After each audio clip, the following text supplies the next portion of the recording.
Vamos analisar aqui a audiência de custódia do jogador Robinho e depois eu quero comentar com você se ele vai ter alguns privilégios dentro da cadeia, beleza? Vamos ver aqui como é que foi a audiência de custódia dele. Robson de Souza, boa noite.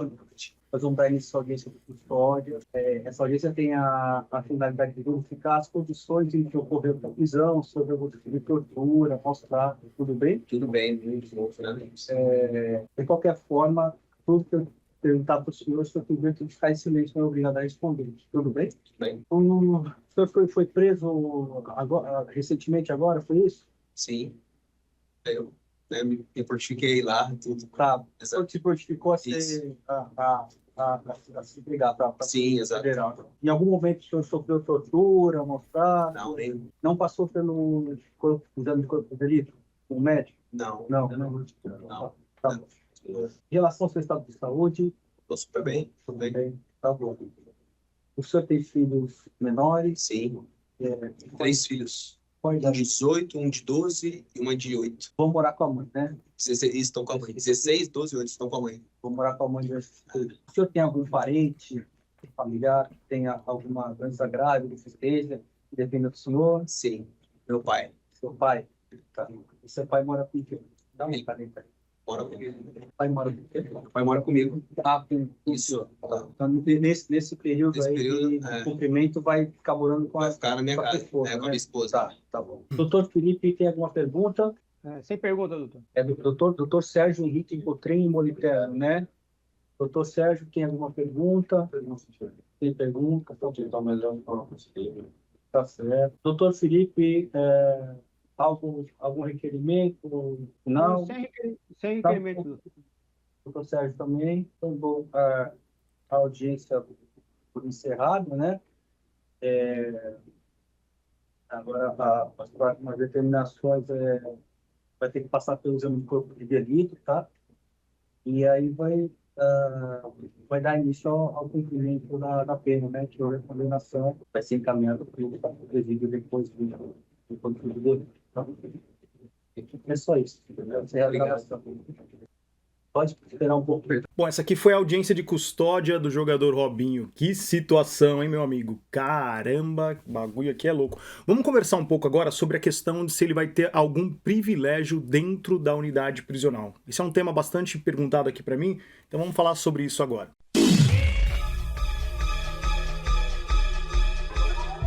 É complicado, né? Você vê que realmente como as pessoas muitas vezes fazem situações, né, cometem os crimes e depois vê toda a consequência desabar na sua cabeça. No último vídeo aqui do canal que eu citei a respeito de como é tratado essa questão do crime dentro do sistema prisional, houve algumas interpretações, né, que é normal de cada pessoa que assiste o conteúdo e faz a sua conjectura, faz ali a sua análise e toma algumas conclusões, e eu quero só fazer algumas ponderações. Um ponto que foi levantado, até mesmo por um seguidor que é um rapaz que eu considero bastante inteligente, Samuel, que sempre tá conversando comigo lá no Instagram, ele falou a respeito de uma questão da proporcionalidade que eu citei no último vídeo, né, que eu fiz uma comparação do caso do Robinho com o caso do Daniel Alves, falando sobre a atitude com a mulher. Na minha análise, quando a gente vai fazer uma individualização da conduta.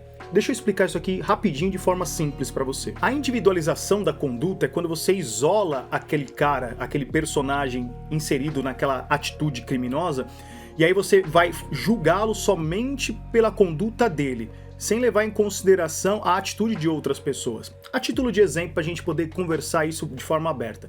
O caso 8 de janeiro, por exemplo, houve várias condenações coletivas em situações que muitas pessoas não participaram de todos os atos criminosos, por exemplo, a depredação do bem público, etc, etc. Então, uma coisa é a pessoa, vamos supor, tá lá. Outra coisa é a pessoa tá lá e quebrar um bem público. Outra coisa é o cara tá lá, quebrar um bem público e, por exemplo, desacatar a polícia. Um exemplo apenas. Então, são várias condutas de um único sujeito. Aí você isola esse sujeito e coloca esses 3 tipos penais, esses crimes, para que ele possa responder. Mas não é justo aquela pessoa que ficou aqui atrás, que só tava lá, responder também pelas 3 atitudes que esse aqui fez sozinho. Isso chama-se a gente fazer uma individualização da pena. Então aplica uma pena para essa pessoa e outra pena para essa pessoa. No caso do Robinho, né, o que foi levantado foi o seguinte, que teve uma situação ali coletiva, né?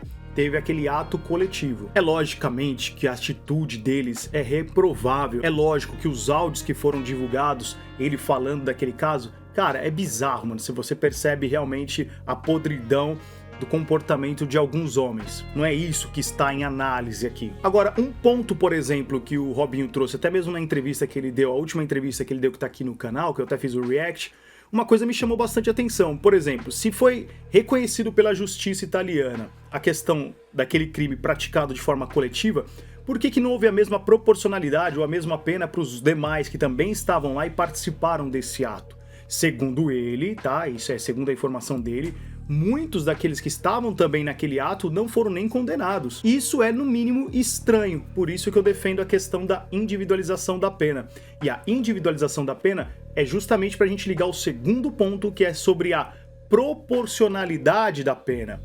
Isolei a pena do cara, ele vai responder por aquela atitude. Aí sim eu vou colocar uma proporção de pena naquele sujeito. Ou seja, segundo aquilo que ele praticou, ele vai realmente receber a pena de acordo com a atitude dele. Esses dois princípios, eles têm que andar juntos, né? Porque senão você acaba desvirtuando um pouco a questão de você fazer uma justiça, né? Realmente uma justiça. Fazer com que a pessoa pague exatamente por aquilo que ela cometeu. Então por isso que a minha avaliação naquele outro vídeo foi que a situação do Daniel Alves ser mais agressiva, ter sido num ambiente mais isolado, dentro do banheiro, etc. Na minha avaliação, ela foi um pouco mais pesada comparado à questão do Robinho, mas aí são percepções, são leituras, os dois crimes são reprováveis, horrorosos, então a gente tem que deixar isso aqui bem claro. Vamos agora falar sobre a questão de possíveis regalias que o jogador pode ter dentro da unidade. O que acontece? O que seria privilégios, né? O que a gente pode imaginar aqui como privilégio? Muitas pessoas têm na cabeça que privilégio, por exemplo, seria, ele vai ter uma cela sozinho, ele vai ter ar-condicionado, ele vai ter uma geladeira. Porque o que acontece? Essas pessoas já assistiram isso em algumas reportagens, já viram isso em algumas unidades prisionais, e é extremamente legítimo você pensar dessa forma que talvez esses privilégios serão essas regalias de comer uma pizza, de comer ali um lanche e de ter um videogame, por exemplo. Então, pensando por essa forma e entendendo o seu raciocínio que pode navegar por essas questões, eu já posso destacar para você que isso não vai acontecer no caso do Robinho.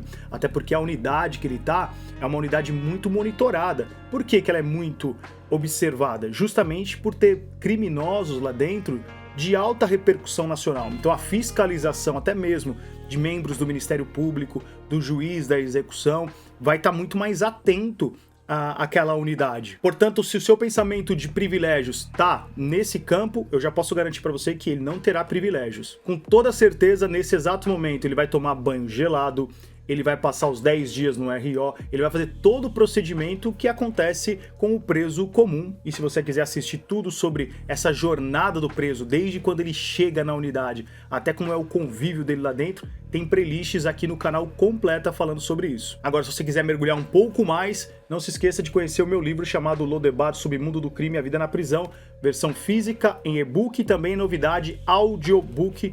Todos estão no meu site, aqui no primeiro link da descrição. Mas vamos imaginar aqui uma segunda hipótese sobre uma questão de analisar possíveis privilégios do Robinho dentro da cadeia. O que acontece? O que ele pode ter de privilégio seria o que a gente conhece lá dentro de jumbo. Se você não sabe o que é jumbo, jumbo é como se fosse uma cesta básica, digamos assim, do preso. Porém, essa cesta básica não é que pode mandar tudo o que ele quiser, né? Vamos mandar tudo o que ele quiser, tudo que ele gosta de comer, pode colocar nesse jumbo e mandar lá.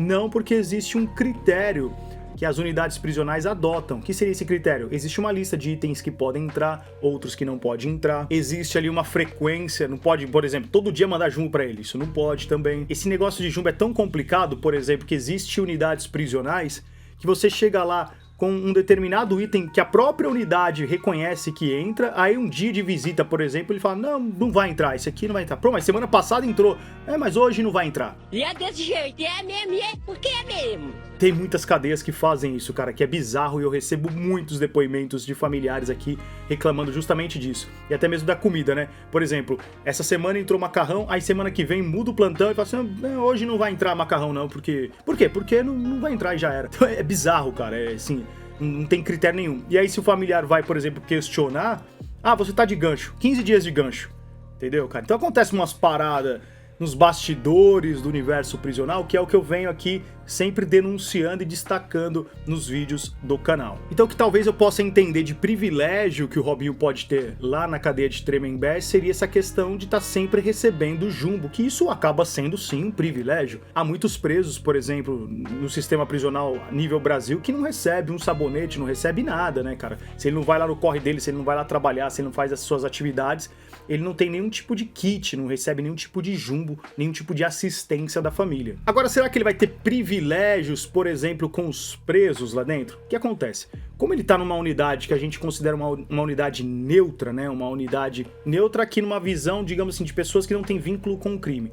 Já na leitura dos criminosos é aquela cadeia de oposição, cadeia de coisa, como eu já falei no outro vídeo. Então o que acontece? Nesse aspecto, ele vai ser tratado como um preso normal. Acredito que vai ter aquele momento, tipo uma semana, 15 dias, que todo mundo quer trocar ideia, conversar, porque ele vai ser uma novidade naquela unidade prisional. Então, sendo assim, ele vai estar sendo muito requisitado, que é natural. Todo preso, quando chega na unidade, dependendo da repercussão do crime, é natural que ele vai passar ali 15 dias, 30 dias, conversando muito, se familiarizando muito, porque é muito curioso chegando, é muita história que ele vai contar, muita situação que ele vai acabar ali se envolvendo, né, naquele universo, justamente porque ele é um perfil novo. Mas conforme o tempo for passando, isso vai se neutralizar e ele vai acabar entrando naquilo que a gente chama de ritmo, né? Vai entrar no ritmo da cadeia. Eu já tô vendo algumas matérias na imprensa falando assim, o Robinho não cumprirá os 9 anos de pena.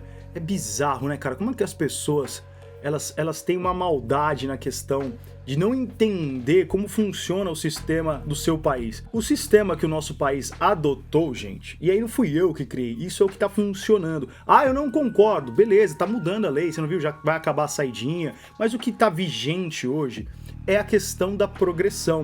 Então o cara está ali no fechado, ele vai progredir para o semiaberto, ele vai cumprir um tempo de prisão, depois ele vai ganhar a liberdade condicional ou ele vai ganhar o RA, que a gente chama de regime aberto. Então o Robinho vai ficar ali em torno de 4 anos no regime fechado, depois vai progredir, vai ficar, acredito eu, que mais uns 2 anos no semiaberto. Então, na minha leitura, creio eu que o Robinho vai ficar uns 6 anos trancado. Novamente, comparado ao que o Daniel Alves cumpriu e já está praticamente na rua, não acho proporcional, mas aí é a minha avaliação. O que você acha sobre a questão do Daniel Alves e também do jogador Robinho? Você acha que foi proporcional a condenação de ambos? Você acha que o Daniel Alves merecia sair tão rápido da cadeia e o Robinho ficar tanto mais tempo? Vai ficar, né? Muito mais tempo do que o Daniel Alves? Comenta aqui abaixo. Portanto, essa questão de privilégios que possivelmente o Robinho possa ter na unidade prisional não passa de grandes fantasias criadas muitas vezes por pessoas que não conhecem a realidade do sistema prisional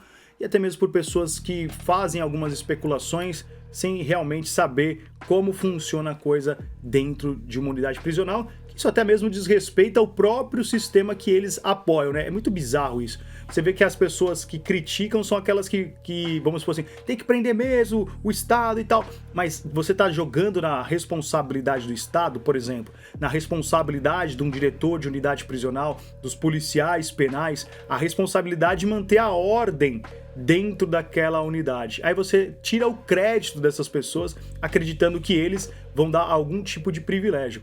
É lógico que também o seu pensamento, vamos fazer aqui um juízo bem equilibrado, é lógico que também a sua avaliação não é que está de todo errado, porque você também acompanha muita corrupção no seu país, no nosso país. Então é natural que você pense isso, tá? Então eu compreendo o seu pensamento, eu compreendo.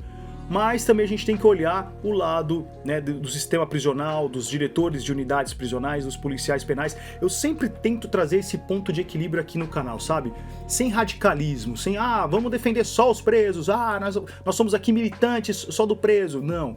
Vamos abandonar a sociedade como as pessoas me acusam aqui. Você não pensa na vítima, você só pensa só no preso.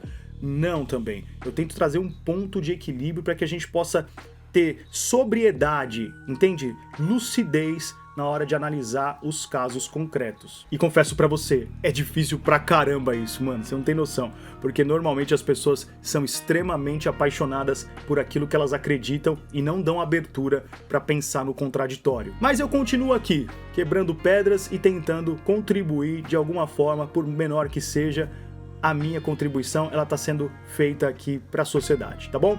Comenta aí o que você acha a respeito desses privilégios do Robinho. Não se esqueça de deixar o seu like nesse vídeo, se inscrever no nosso canal e agradeço mais uma vez pela sua atenção.